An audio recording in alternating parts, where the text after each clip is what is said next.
Okay, back to the question that I asked you just a little while ago, which is, why are you doing this? Okay, so let's go very straight to the point. We are going towards a fork, okay, where it is either evolution or God. And I dare say that those who are looking for the midway, those who are looking for the compromise, don't know what they're talking about. Those who are thinking of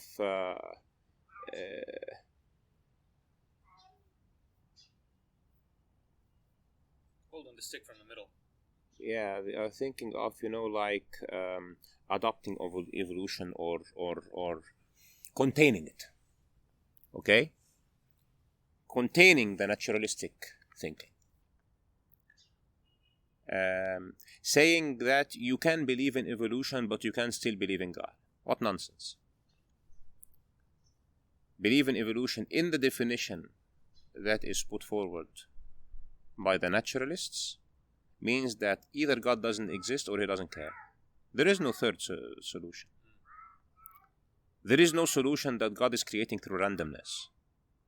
If you're saying that God is creating through randomness, then you are denying your holy book, whatever this holy book is. If it's the Torah, if it's the Gospel, if it's the Quran, if it's the Vedas, whatever it is, nowhere there has God said, I create through randomness. Where did he say this? Never ever did God say, I am the person who is creative through organized chaos. I create chaotic processes and then the fittest will survive. I hear your point, but you're talking to someone that doesn't even believe that God spoke. I am speaking now to those who believe that God spoke. Okay, the ones that are trying to hold the stick from who are trying to hold the stick from the middle. Okay. Who are trying to say, maybe evolution is a tool that God is using. Are you creating a new God in your mind and you're trying to project it, to force it over scripture, to force it over religion, so you can reconcile, to satisfy the naturalist thinking and to keep your careers? What are you trying to do?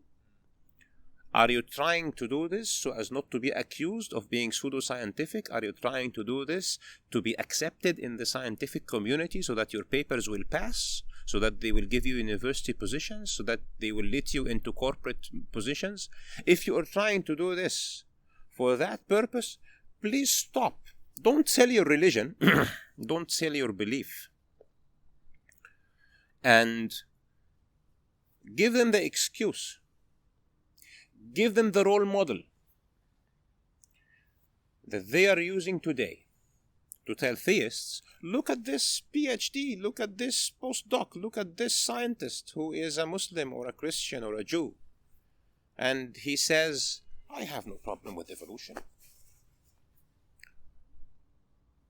I was in the Metropolitan Museum in New York. And they have this hall. Well, they have the evolution of human beings, etc. And they have these upright LCD screens or LED screens where they have Christian scientists making testimonies that they have no problem with evolution. And they see no problem with their faith and evolution. Yes, so people who believe in God need to be very, very, very clear and straight to the point about this. This is an existential challenge to religion and to what humanity is all about. If you think that you are a Hindu and that your kid will become a Hindu because you are teaching him Hinduism, think again. Because he will get out of school and he will deny your 3 million gods and he will deny Brahman at the end. There is no consciousness in the universe. In this, there is no purpose and there is no design. In this version of materialistic thinking. I don't believe in pantheism, obviously. But anything that has theism in it, they will not take it. If it's pantheism, if it's Trinity, if it's monotheism, if it's whatever it is, if there is a God and there is design and there is intent and there is purpose and there is accountability, they will not accept it. That's the key word. And that's the key word. Okay? They will not accept it. So what do you see in the creationist movement now? Using words like intelligent design. Okay? Evolutionists do not mind, by the way, that there is design. They do not mind that aliens created humans. Actually, there is something on tape for Richard Dawkins saying that he does not mind that aliens created humans. He just minds that God created humans. Yeah, I might even put the clip. He was asked, don't you see the design? He says, well, there is an obvious signature in the cell. But maybe the explanation is that maybe aliens did it. What strikes me is that every explanation that they come up with, atheists or evolutionists, is the less rational, the less obvious, the most obvious, the most rational, the most logical explanation is that there's a God that created. Why do they go to such extreme lengths to actually disprove the existence of God and present illogical, irrational arguments? It's like you choose the least possible scenario and you put it forth. Well, that's so weird. I just don't get it. I don't understand it. You have this twisted. It's so biased. Yeah, it's such a biased perspective. You have this twisted mentality. If this is the way, and if God is here, it will twist. Yeah. Is this? It's not. It is literally twisted. It will immediately take the skewed path and all this is because you don't want to be held accountable. There is this matter of accountability, and the whole thing is, if there is God, there is accountability. So what is the solution? There is no God. And then who are you accountable against? You are accountable against the laws that you put. And when there is no accountability whatsoever, then you can shape humanity through the laws that you put together that will serve the dominant agenda. Such an insignificant existence, though. I mean, the thing that baffles me is that someone like Richard Dawkins or whoever, they're going to live, 70, 80, 90 years on Earth? 100 years? And then what? If they think what they think, they're doing all of this so that they can spend this tiny length of time, which is 100 years, which is nothing. It's insignificant, right? In terms of universal time. Well, then who did create the heavens and the earth? Why do you use the word who? You see, you immediately beg the question by using the word who. Well, then how did it get created? Well, by a very slow process. Well, how did it start? Nobody knows how it started. We know the kind of event that it must have been. We know the sort of event that must have happened for the origin of life. And what was that? It was the origin of the first self-replicating molecule. Right, and how did that happen? I told you we don't know. So you have no idea how it started? No, nor has anybody. Nor has anyone else. What do you think is the possibility that intelligent design might turn out to be the answer to some issues in genetics or in evolution? It could come about in the following way. It could be that at some earlier time, somewhere in the universe, a civilization evolved by probably some kind of Darwinian means to a very, very high level of technology. and designed a form of life that they seeded onto perhaps this planet. Now, that is a possibility and an intriguing possibility. And I suppose it's possible that you might find evidence for that if you look at the details of biochemistry, molecular biology. You might find a signature of some sort of designer. Wait a second. Richard Dawkins thought intelligent design might be a legitimate pursuit? And that designer could well be a higher intelligence from elsewhere in the universe. Well, but that higher intelligence would itself have had to have come about by some explicable or ultimately explicable process. It couldn't have just jumped into existence spontaneously. That's the point. So Professor Dawkins was not against intelligent design, just certain types of designers, such as God. Back to the same point. Anyway. فit is طبعا about escaping accountability. It is also about being able to reshape the human psychology to Are you held accountable by the aliens? of course the aliens will not hold you accountable, but you will find that there are even religions that are put on the table with every line of thought,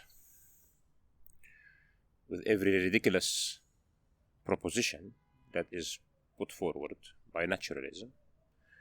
You will find a branch of belief system. It's trying to accommodate it. Yes, and you will find media subliminally engaging it into the human psychology. You will find watered down versions of faith. Yeah, exactly. You will find movies like Prometheus, for example. Not sure if you've seen the movie, where the movie starts by aliens coming to Earth, and this alien drinks something that disintegrates his material into the oceans, and then he becomes unicellular, and then he progresses life. Right? Intellectually aware. This alien is still aware at this He's point. still aware, but he sacrifices himself, and then the humankind develops from that, and then people will then go and find them. But guess what? That species was already eliminated by some evolution that they did to themselves that created this monster, which was previously shown in the Alien series. You know, the Alien series about this monster that jumps. So it shows you how this Alien series is very old. It's from 70s or 80s or something. And then in the 2000, you have Prometheus that's coming and connecting the dots. And it's evolution recycling and remanifesting itself over and over again. Humans can be created by aliens, or maybe even this whole world is a simulation, and this whole world is a computer game by someone. And maybe the guy is an 18-year-old teenager, and he forgot about it, and he left it running, and he's in the kitchen. These ridiculous ideas. Maybe this simulation theory goes that maybe humankind has advanced so much to the extent they can build these very good simulations, and that every human being in the future is running his own simulation in his garage, resimulating the universe from inception. And if this is the case, and there are billions of human beings in the future, then there are billions of simulated realities. And if there is only few realities, then the possibility is that we are in one of the simulations, not one of the realities. What nonsense. You start with a false premise, and then you of course you reach a false conclusion. It all goes back again and again to no purpose. But what is our real observation? Yeah. Back to the question, which is why you're doing this. What I understood, So, yeah. it's because of the threat. Yeah, why I'm doing this is that this is an existential threat. It is now becoming mandatory to everyone who sees that this is false, either to stand out and say that this is false and present the arguments for this, or at least spread the argument that this is false. So you feel a sense of obligation. It is an obligation. It is definitely an obligation. So if people are going into rallies for the environment and for the climate change and for this and that, where is anything about this existential thing? So it's a threat against faith in general. It is a threat against faith. It is a threat against humanity. Of course. Because what is happening is that humanity is regressing into an animalistic state. Okay? It's losing part of itself. It's losing its complete self. And it strikes me that when I talk to people who believe into evolution, and somebody is asking me, what is your evidence? Show me something that is observable. Okay? I would tell him, do you observe that you have a soul? We have like 8 billion guys on this planet, and every one of them has a soul. And okay, I got used to it, but it doesn't stop to surprise me. It surprises me every time that whenever I'm talking to an evolutionist and we reach to that question, he will tell me, no, I do not observe that I have a soul. There's no proof that you have a soul. Yeah, prove to me that there is a soul. Okay, I'm talking to you about your personal observation. How can I prove to you that you have a soul?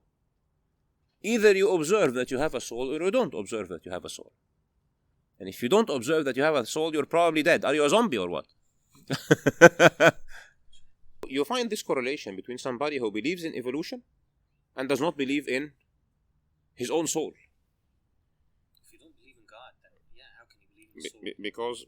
Because if you believe in a soul, you essentially acknowledge that there is something that is supernatural, then it immediately leads you to God. And also there is another problem, which is that a soul cannot be explained by naturalistic or materialistic processes. So if you say that life has evolved through mutations that are then selected by natural selection, then how come you have you can claim that anything like a soul exists?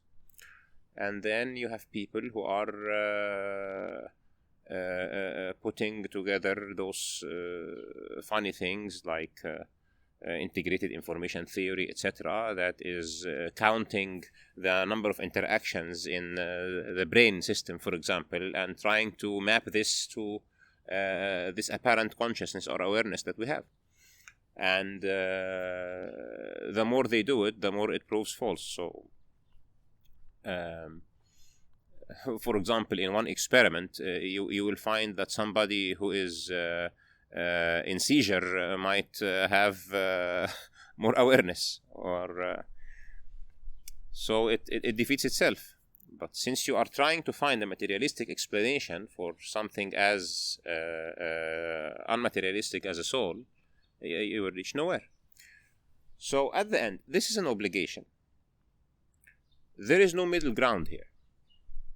It is either that this universe, life, the human being, is created and has a purpose, and this creation is the result of a design, and this design is because there is a purpose. Or there is nothing.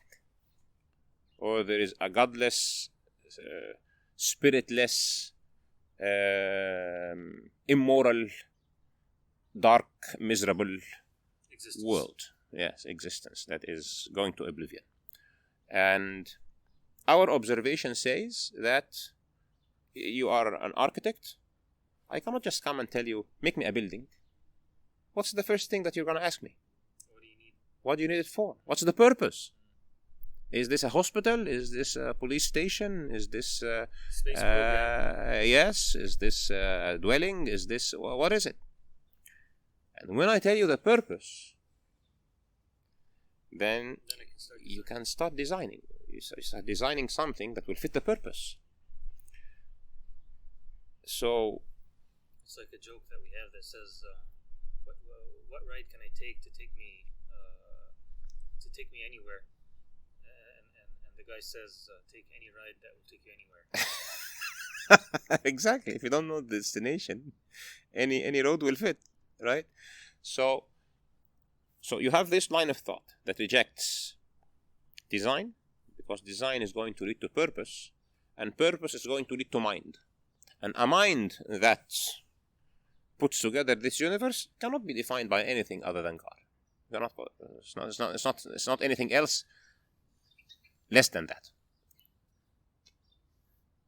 هو الله الذي لا إله إلا هو عالم الغيب والشهادة هو الرحمن الرحيم هو الله الذي لا إله إلا هو الملك القدوس السلام المؤمن المهيمن العزيز الجبار المتكبر سبحان الله عما يشركون هو الله الخالق البارئ المصور له الأسماء الحسنى يسبح له ما في السماوات والأرض وهو العزيز الحكيم